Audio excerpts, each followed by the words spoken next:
The skies above Sector 8 outposts were always gray, always heavy, as if the planet itself was tired of war.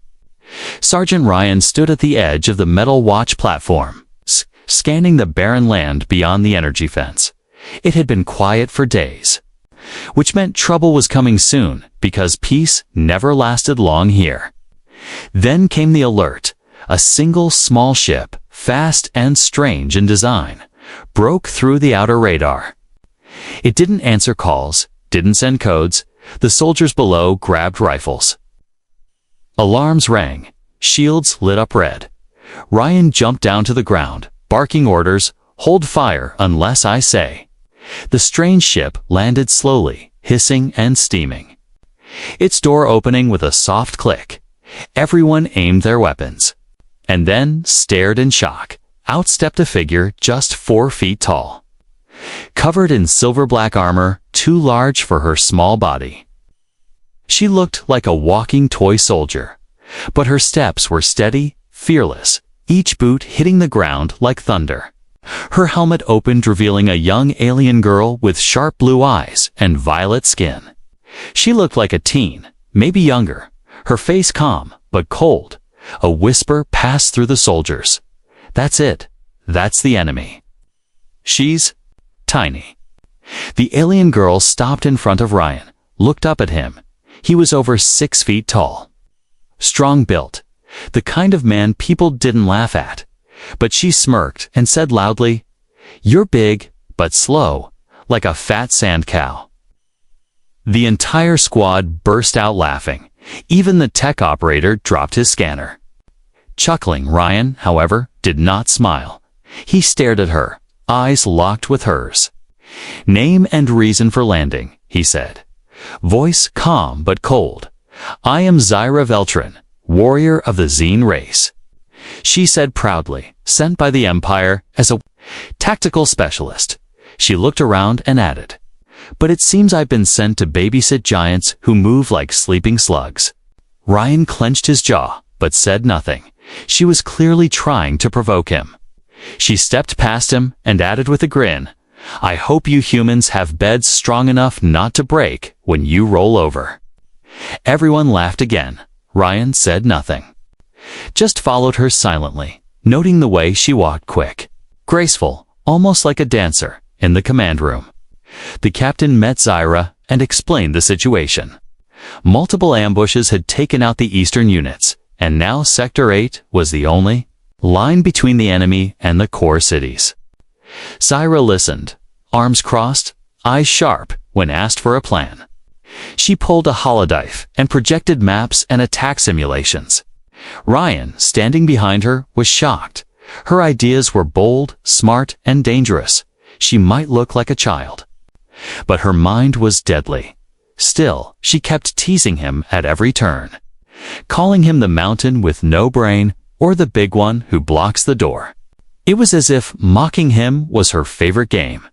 Ryan tried to ignore it, but something about her, something sharp yet sad behind her eyes, kept him curious.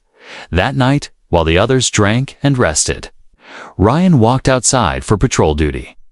The stars above were cold and silent. He stopped near the fence and saw Zyra sitting on a rock, staring into the sky. She didn't speak, neither did he. But then the fence flashed red, alarms screamed, and explosions rocked the ground. Enemies, cloaked in dark armor, were already inside the base. Someone had sabotaged the shields. Soldiers screamed, lasers fired. Lights broke, chaos everywhere. Ryan grabbed his blaster and ran toward the fight. Bodies were already falling. Enemy drones buzzed like angry wasps. He turned a corner and saw Zyra jump off a rooftop, slicing 2 drones midair. She landed like a shadow, rolled, and threw a grenade with perfect aim. Ryan couldn't believe it. The tiny warrior moved like a storm, a silent, deadly storm. But it was too late. The base was falling. Explosions ripped through the fuel lines. Ryan saw the captain go down, and most of the squad was either dead or dying. Zyra ran toward Ryan. "Face serious now? No teasing." Only you and I remain, she shouted. We run now. Ryan didn't argue. Together, they escaped through the emergency tunnel as the entire base went up in flames behind them. Now, a giant human soldier and a tiny alien warrior, who had done nothing but mock each other, were the only ones left. Alive, and the only way to survive was to trust each other. The tunnel was long, cold, and made of rusted metal. Ryan and Zyra moved fast through the darkness, the only light coming from a small wrist torch on Ryan's arm. Behind them, the sound of explosions faded, but the smell of fire and smoke still followed them. Zyra walked in front, her tiny feet making almost no sound. Ryan followed closely, blaster ready, eyes scanning every shadow. Neither of them spoke not after what they had seen. The base was gone, friends were dead, and the enemy was hunting them. Finally, after nearly an hour, they reached the end of the tunnel. It opened into the jungle wild. Alien jungle filled with blue trees, glowing plants, and strange noises. The air was thick with mist, and every bush seemed to move. Zyra crouched low, checking the scanner on her belt. Enemy drones are in the area, she whispered. We can't use high-energy weapons. They'll detect us. Ryan nodded, then looked around. Any safe place nearby? Zyra pointed. There are ruins, half a mile northeast. We move fast, quiet. They ran through the jungle, ducking under huge roots, jumping over glowing pools. At one point, Zyra suddenly stopped. Holding up her hand, Ryan froze, his breath silent. From the trees above, a strange flying beast circled. Its skin like glass, its wings silent. Zyra stayed still. Then slowly threw a small electric spark upward. The beast blinked, hissed, and flew away. Ryan raised an eyebrow. You always carry tricks like that, Zyra smirked. You carry size, I carry brains. Ryan shook his head, but smiled a little. Even now, she was teasing him. Soon they reached the ruins. Made of black stone, half broken, covered in green moss. It looked ancient, but still strong enough to give them shelter.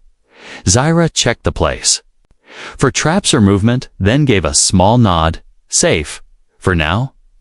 Inside, Ryan found a corner with old metal panels and broken seats, probably part of an old outpost. He sat down, back against the wall, tired and bruised. Zyra sat across from him, cleaning her blade. Her hands moved fast, sharp, like someone who had done this 1,000 times, but Ryan noticed her eyes no longer cold, just quiet. After a while, he spoke. You always fight like that. Zyra looked up. Since I was 6. Ryan blinked. 6. She nodded. On my planet. You fight or die. I was small, so I had to be smarter, faster. Ryan looked at her tiny frame, her quick hands, her calm voice. It was hard to believe someone so small could carry so much strength and pain. He nodded slowly. You saved lives today. Zyra looked away. Not enough. Silence filled the ruins. Only the soft sound of distant animal cries echoed in the jungle. Then something moved outside. Zyra stood up at once, blade in hand. Ryan grabbed his blaster and crouched near the entrance. Through the mist, they saw shadows moving four-legged. Machines, slow in scanning, enemy drones, searching for survivors. Ryan whispered, We stay low. Quiet. Zyra nodded, then crept forward like a cat. She pulled a small pulse mine from her pouch and slid it under a broken stone near the path. Wait, she mouthed, then stepped back. The drone approached, scanning the ruins, when it stepped over. The trap, boom, a silent blue flash. The drone dropped instantly. Fried inside, Ryan looked at her, impressed. Zyra simply said, Told you, brains. Later, after the danger passed, they returned inside and blocked the door with stone. Ryan leaned back again, tired but alert. Zyra sat close now, closer than before. Watching the small fire they had built, "You're not like most humans," she said quietly. Ryan raised an eyebrow. "How so?" "You didn't panic. You didn't run. You didn't treat me like a child." Ryan looked at her gently. "Because you're not one." Zyra's face softened just for a second, then turned. "Away, I tease you, because it's easier than trusting," she whispered. "I was always told I'd be useless, too small, not fit to lead." Ryan nodded. Slowly. "I was told I'd never be smart enough to lead," he said. "My size was all I had. So I stopped listening, and just kept going." Zyra smiled a little. "For someone so big, you have a quiet heart." Ryan smiled back. "And for someone so small, you're hard to ignore." She looked down at her hands, then whispered, "We're different. But maybe we're not alone anymore." And that night, in the middle of the wild alien jungle, with danger all around, a strange bond began to grow between a massive human soldier and a tiny alien warrior who once laughed at him. Now, they weren't just survivors, they were something more. Morning came with a cold breeze through the broken stones of the old ruins. The fire had gone out hours ago, and dew covered Ryan's armor like soft frost. He stretched, rubbing his sore shoulder, and looked around. Zyra was already awake. She stood on top of a crumbled wall, watching the forest with calm eyes. Blade on her back, Ryan climbed up beside her, slow and careful. "Any movement?" he asked. Voice quiet. Zyra shook her head. "No drones since last night, but the forest is never silent for long." Then she added, "You snore like a dying beast." "By the way," Ryan laughed softly, "could be worse." "I could talk in my sleep." Zyra looked away quickly, hiding a small smile. But her shoulders were stiff, her eyes a little tired. Ryan noticed but said nothing, choosing instead to open a ration bar and offer her half. She took it silently and sat on a stone. They ate in silence since Zyra finally spoke. "I used to hide in ruins like this when I was a child," she said quietly, not looking at him. "Back home. The big ones would chase me, beat me, sometimes worse." Ryan stopped chewing. He looked at her face, no tears, just stillness. As if she had locked those memories deep, but now they were coming out. "I was born too small," she continued. Her voice steady but hollow. "In Zyne culture, strength is everything. Size means power. And I had none." Ryan sat across from her, silent, just listening. Zyra's hands gripped her knee as she spoke. "My parents, they were disappointed. My brothers ignored me.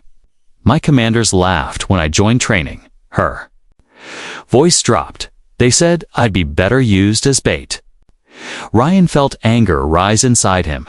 How could anyone look at this girl, this warrior, and think she was weak? "I didn't have weapons at first," she said, "so I made traps. I used speed. I studied enemy patterns. Became better than them quietly." Her voice shook slightly now.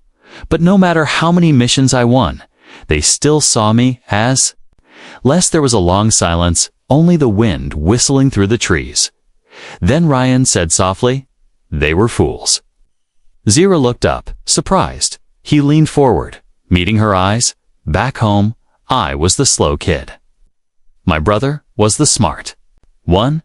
He built machines, wrote code, fixed ships." Ryan gave a short breath. "I broke things. I was strong, but clumsy. Always knocking over tools. I failed every test." Zyra tilted her head. Listening now, truly listening. "My brother joined the engineer corps." Ryan continued. "I joined infantry. Because there was nothing else I was good at." His voice dropped. "Then he died. Ambush on a cargo route. I was supposed to be with him. But I was late that day." His fists tightened. "Since then, I've trained every day, fought every battle like it was my last. Not to prove others wrong, but to prove to myself I'm not useless." Zyra stared at him, the teasing gone from Her eyes, only understanding remained. "We both carry weight," she whispered, "just different kinds." Ryan nodded. "Maybe that's why we survived. Maybe we're not as broken as we think." Zira looked down at her small hands. Then slowly she reached across and touched Ryan's arm. "Thank you," she said softly, "for not laughing, for listening." Ryan gave a gentle smile. "You're easy to listen to when you're not calling me a slow beast." Zira smirked, the light returning to her face. "I only tease you because your reactions are so slow.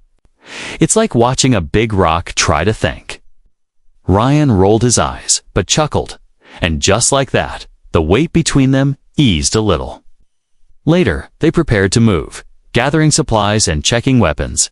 Zira tightened her boots and scanned the map she had downloaded from the base before it was destroyed. "There's a communication tower 3 miles west," she said. "If we reach it, we can call for backup. Maybe even extraction." Ryan nodded. "Then let's move." But as they stepped out of the ruins, the wind shifted, carrying a strange sound. A distant hum, soft but growing louder. Zira froze, her eyes narrowing. Something's coming. And it's not friendly. They ran into the shadows of the trees. Moving fast and quiet behind them, mechanical wings flapped above the canopy. Scanners sweeping the ground, Zira whispered. "We hide. We strike only if cornered." Ryan nodded, his heart beating faster, not with fear, but with focus, because now they weren't running alone. They were fighting together, two broken pieces that somehow fit, and in the growing storm of war, they had found something stronger than fear. Something worth protecting each other. Rain began to fall, soft at first, then harder with each step. Ryan and Zira pushed through the jungle, mud sucking at their boots, tree branches whipping against their skin. The communication tower was still miles away. But they had no shelter and night was falling fast. Lightning cracked above, painting the sky white for a moment. Zira stumbled slightly, her foot sliding on a wet root. Ryan caught her by the arm, steadying her with one strong hand. She looked up at him, her face wet and eyes shining, not with fear, but something else. "I'm fine," she said quickly, pulling away. Ryan nodded. "Didn't say you weren't."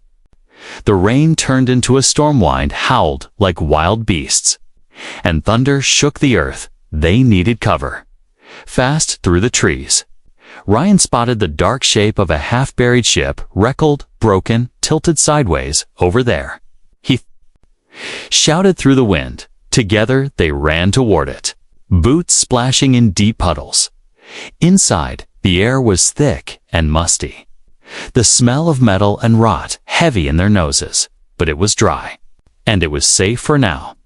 Zira dropped her soaked gear in the corner, her armor clanking loudly.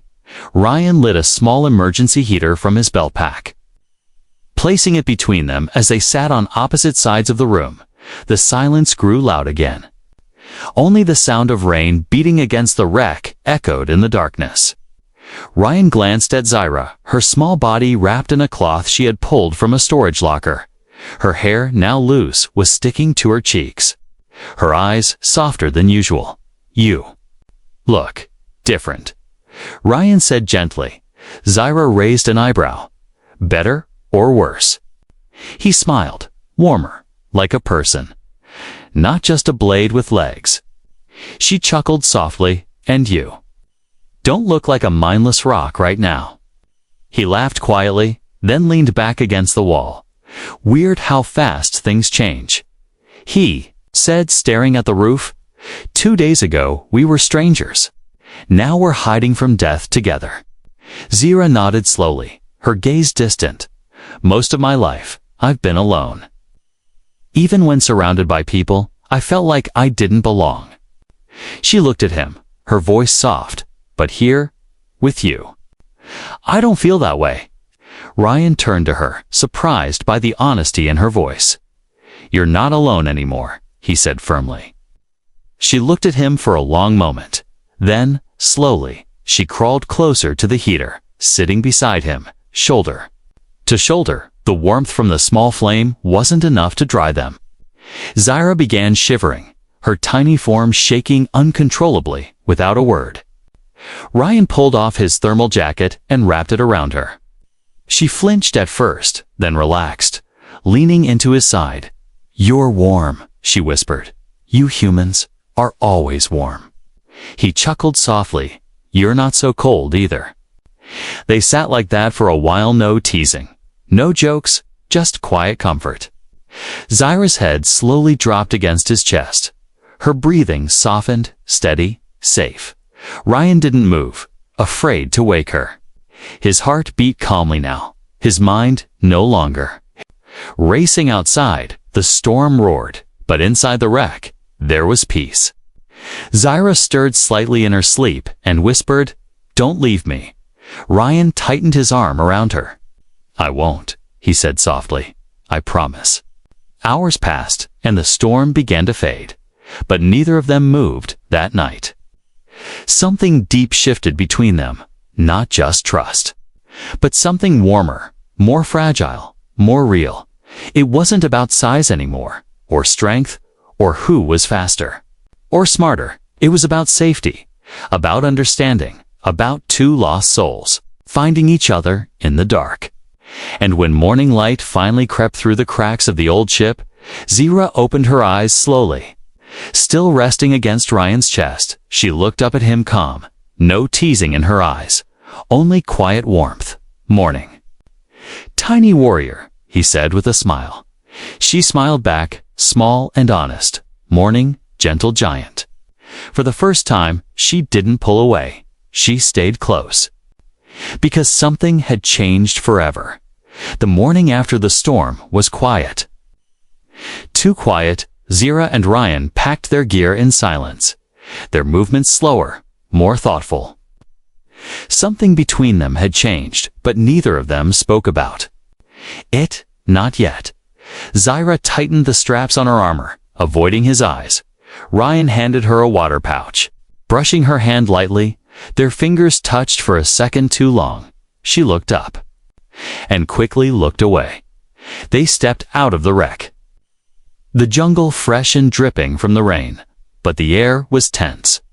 Zyra pulled out her scanner, her fingers moving fast across the screen. Drones moving toward the tower. Multiple signals. We're running out of time. Ryan nodded. Then we move fast. For the next hour, they sprinted through thick trees and undergrowth. Zyra moved like a shadow, fast and silent. Ryan crashed through branches, strong and direct, his blaster always ready. They worked like two parts of one machine. Zyra would scout and mark traps. Ryan would disable enemy sensors or carry her over broken ground.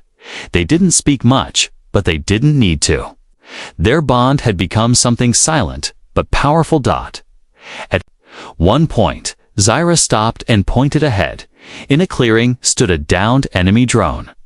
"Still sparking? I need that core," she said. "It can boost our signal." Ryan didn't hesitate. "I'll get it." He ran forward, staying low just as he reached the drone. More movement came to sentry bots, hidden in the trees, powered up, weapons spinning. Zyra's eyes widened. "Ryan, move." Too late, one bot fired. Ryan grabbed the core, but was hit in the side by a stun blast. He grunted, falling to one knee, teeth clenched in pain. Zyra didn't think. She jumped from the trees, spinning midair. Her blade sliced through the first bot's neck before it could turn. The second fire butt, she slid beneath the blast, rolled, and drove a blade into its chest. It sparked and fell. She ran to Ryan, who was on his hands and knees, coughing. "You idiot," she snapped, pulling him up. "You should have waited. I got the core," Ryan said with a weak smile, holding it up. Zyra stared at him, then laughed. "Stupid human," she muttered, but her voice was soft. She pulled him close and helped him walk, his arm around her shoulder. Her small body barely able to hold his weight, but she didn't let go. They reached a small ridge overlooking the communication tower. It stood tall and broken, its metal frame sparking. Zira checked the core. Then the panel nearby. If I fix this, we can send a signal. Just one shot. Ryan nodded, still breathing hard. I'll cover you. Zira looked at him. You can barely stand. Still better than nothing. She hesitated, then reached out and touched his arm.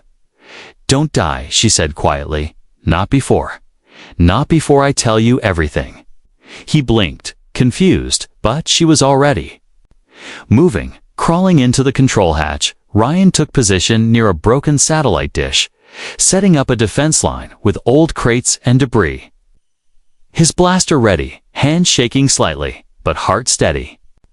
Zira worked fast inside her hands, flying over the old tech, connecting wires, rerouting power. Suddenly, the trees below shook. Enemy scouts, 3 of them, creeping closer with weapons drawn. Ryan didn't wait. He opened fire, precise and loud. One enemy dropped, another ran for cover. Inside, Zira yelled, almost done. Ryan fired again, but then took a hit to the shoulder. He fell back, groaning. His vision blurry, but still, he stood again. Still, he fired. The final enemy reached the base of the tower just as Zira hit the final switch. A blinding pulse lit up the air. The emergency signal burst through the sky. Climbing into orbit, the scout turned to her weapon raise, but Ryan, bleeding and slow, appeared behind the enemy and struck him down with one last blast, then collapsed. Zira screamed. Running to him, she fell to her knees, hands shaking. Ryan? No, don't you dare. He opened his eyes. Barely did it work. He whispered. She nodded, tears in her eyes. Yes, yes, it worked. He gave a faint smile. Then I'll rest now. Zira leaned down, pressing her forehead to his. Don't leave me, she whispered. Not now. Not when I finally found someone who sees me. Ryan closed his eyes, but his hand gripped hers, tight and sure. The signal flew through space. And somewhere, help was coming, but in that broken tower. In that burning jungle, what they had built together was already stronger than any army. A bond forged in fire. The sky above the jungle had turned orange, not from sunset, but from fire. Enemy forces had found the tower. They were burning everything around it. Zira sat beside Ryan in the shattered Cums tower, her hand still holding his. His shoulder was bleeding, but his grip was strong. He was alive, barely, but alive. We need to move, Zira whispered, scanning the tree line. Reinforcements won't arrive for hours. If they find us now, we're dead. Ryan tried to sit up, but winced in pain. I can still walk, he said. Voice rough. You can't fight, she answered. Tying a bandage around his arm, then I'll walk behind you, he replied with a weak grin. I trust your tiny legs can outrun mine if it gets bad. Zira rolled her eyes, but smiled. Even now, when everything was burning, he still teased her gently. She pulled out a small tracking chip from her pack and placed it under a rock. They'll follow the signal, she said. We go the opposite direction. Together, they slipped into the trees. Zira led the way, silent and alert. Ryan followed slowly, using a metal staff he had pulled from the wreck for balance. The jungle was louder now, creatures running from fire. Drones flying overhead, scanning. The ground, they moved from shadow to shadow, under vines and fallen logs. Every sound could mean death, but neither of them panicked. They reached a ridge that overlooked a narrow gorge. Zira scanned the map. There's an old human landing. Pad, on the other side, might still have a beacon or a shelter. How do we cross? Ryan asked, breathing hard. She pointed to a long, cracked pipe running across the gap, maybe 60 meters. Thin, rusted, dangerous. Ryan stared at it, then at her. Are you trying to kill me? Zira smirked. You said you trusted me. he sighed. I regret that now. She went first, crawling low, light as a cat. The pipe groaned under her weight, but held. Ryan followed slowly, every movement making the metal shake. Halfway through, he slipped his foot, catching nothing. Zira turned. Instantly, her heart stopping. Don't fall. Ryan hung on with both hands, his staff falling into the void below. Zira crawled back fast and grabbed his wrist. She pulled with all her strength, her tiny body straining. Her teeth clenched. He was heavy, too heavy, but he looked up at her, their eyes locking. I'm not letting go, he said firmly. She didn't. With one final pull, he scrambled back onto the pipe. Gasping, they lay there for a second, breathing, then slowly crawled the rest of the way across, once unsolid ground. Zira punched his arm lightly. Next time I say stay close, you stay close. He laughed weakly. Yes, ma'am. They reached the landing pad just before nightfall. The place was mostly destroyed. But one underground hatch remained, half covered in moss. Zira hacked it open, and they dropped inside. It was cold, dark, and smelled of oil and age, but it was safe inside. Ryan collapsed against the wall. Zira lit a small light orb and sat beside him. Neither spoke for a while. Then, softly, Ryan asked, "Why me?" Zira turned to him. "What do you mean? Are you still here? You could have left me. You should have left me. You'd move faster, survive easier." Zira stared at the floor, her voice soft, because no one ever stayed for me. She looked at him now, her eyes bright in the dim light. When I was young, people only saw weakness. I trained, I bled, I won fights, but I was still the runt. Even my own family said I wouldn't last long in real combat. She paused. But you? You looked at me like I was more than my size. You listened. You fought beside me. You never treated me like I was small. Ryan reached out slowly. His fingers brushed her hand. You're not small to me, he whispered. You're everything I wish I had when I was younger. Brave, smart, fierce, funny. Eyes looked at him. Really looked. No jokes now. Teasing. Just silence and something soft between them. She leaned in slightly. Her voice barely a whisper.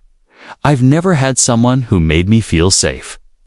He leaned in too, their foreheads touching gently. Now you do. Outside, the wind picked up again. The jungle roared with distant thunder. But inside that shelter, two hearts beat as one, stronger together. Not because they were perfect, but because they had chosen to stay, even when it was hard, even when it was easier to run. The shelter was quiet now, lit only by the soft blue glow of Zira's light orb. Ryan was resting on a pile of old blankets she had found, his head tilted back, eyes closed. His wounds were healing slowly, but his breath was steady, his body no longer trembling from pain. Zira sat beside him, cross-legged, watching the small screen on her wrist. The rescue signal had been received. Help was on the way. Estimated arrival, 47 minutes. They just had to survive a little longer.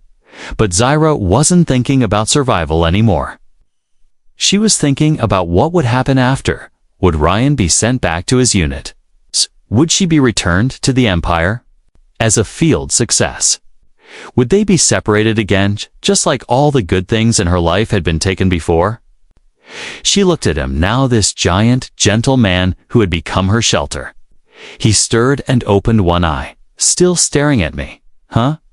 He said with a weak grin. Zira smiled. It's hard not to.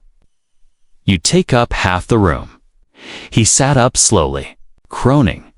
So I'm back to being the mountain. Zira looked down, quiet for a moment. Then she said softly, I don't want to go back. Ryan's smile faded. Back where? To my world, she whispered. To being alone again. To proving myself every day to people who never cared. He was quiet for a long moment. Then he asked, then stay. She blinked, surprised. Stay where? Wherever I go, he said, voice low and firm. I don't care what planet we land on, or what uniform they try to put on me again. If you want to come with me, you won't be alone. Zria looked away, her eyes wet now. No one's ever said that to me before. Ryan reached out, gently cupping her cheek. Well, someone should have. She leaned into his hand, breathing deeply, and for a long time. They sat in silence, two people from different worlds, finally finding peace in each other. Then the shelter's old alarm chirped 3 beeps. Short and sharp, Zyra checked her scanner. The dropship is close. Less than 5 kilometers. Ryan stood with effort, picking up his blaster and strapping it to his back. You ready? Zyra hesitated. Then she said, I want to ask you something. Anything. She looked up at him, her small frame suddenly. So serious, if your people ask what I am to you, what will you say? Ryan looked at her, heart pounding. He didn't answer with words. Instead, he stepped close, knelt down to her level, and rested his forehead against hers. I'll say. You're mine, he whispered, my partner, my warrior, my home. Zyra's eyes filled with tears, but she didn't cry. She simply nodded and said, then let's go home. The dropship landed in the clearing with a loud hum. Human soldiers jumped out first, weapons raised until they saw Ryan waving his hand. A medic ran to him, scanning his vitals. Another checked Zyra for wounds. But both of them refused treatment until they were sitting side by side on the ship, strapped in as the dropship rose into the sky.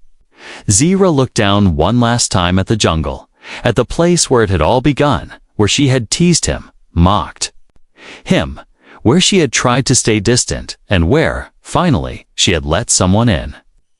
She turned to him now. Do you think they'll accept me? Ryan didn't even hesitate. They'll have to, or they'll deal with me. She chuckled softly, resting her head on his shoulder. For the first time in years, she felt like she didn't have to fight to be seen, to be loved. He didn't care that she was small. She didn't care that he was slow. Together, they were whole.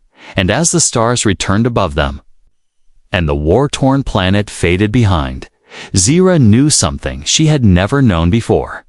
Home was not a place. Home was not a building or a flag. Home was a heart that stayed beside you, even when you had nothing left. And now,